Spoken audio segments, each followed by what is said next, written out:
बिस्मिल्लाहिर्रहमानिर्रहीम, अस्सलाम वालेकुम। तो क्या हाल है तमाम देखने वालों का। सब अपने घर में खुश रहे, आबाद रहे, आमीन सुम आमीन। आज की हमारी रेसिपी है खिचड़ी। सबसे पहले हमने लिया है चावल 1 गिलास, कुकिंग ऑयल, 2 अदद छोटी इलायची, नमक, आधा कप मूंग की दाल।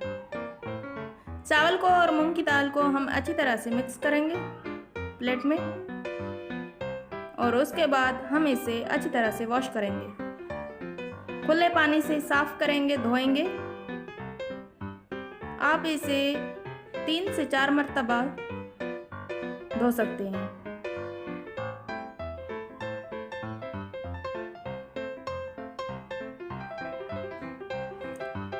चावल हो गए अच्छी तरह से वॉश।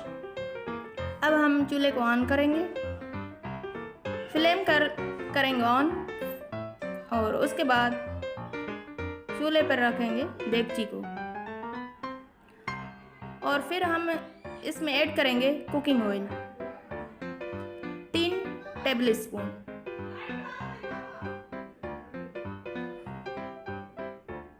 कुकिंग ऑयल हल्का सा गर्म हो जाए उसके बाद हम इसमें ऐड करेंगे इलायची।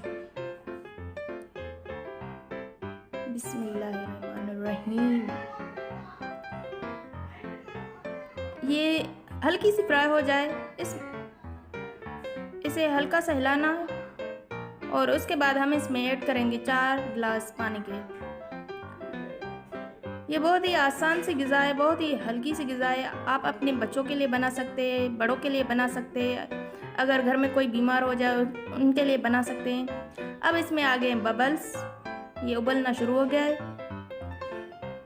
अब हम इसमें ऐड करेंगे चावल। चावल हमने पहले ही भिगो के रखे थे आपके सामने, धोकर अच्छी तरह से। इसका पानी हो गया है ड्रेन। अब हम इसमें शामिल करेंगे चावल। बिस्मिल्लाहिर्रहमानिर्रहीम। अब हम इसे हिलाएंगे। उसके बाद हम इसमें ऐड करेंगे नमक। नमक आप अपनी टेस्ट के मुताबिक इस्तेमाल कर सकते हैं।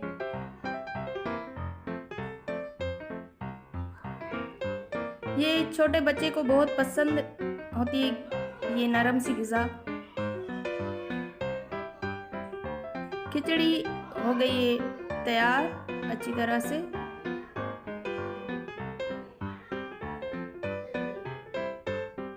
अब हम इसे दम पर रखेंगे 5 मिनट। हम इसे हल्की आंच पर दम पे रखेंगे। 5 मिनट के बाद हम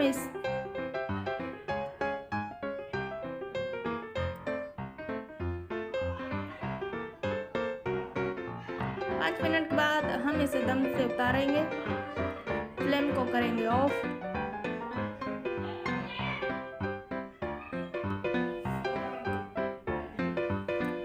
तो चावल हो गए तैयार अच्छी तरह से। खिचड़ी चावल दाल चावल करेंगे प्लेट में। बहुत ही अच्छी खुशबू आ रही है। आज की थी हमारी ये रेसिपी। उम्मीद करती हूँ आपको बहुत ही पसंद आई होगी। आप इसे दही से भी खा सकते हैं, आप इसे दूध से भी खा सकते हैं। अल्लाह बरकत दे आपके रिस्क में, आपके खानों में, आपके जायकों में। अल्लाह हाफिज़।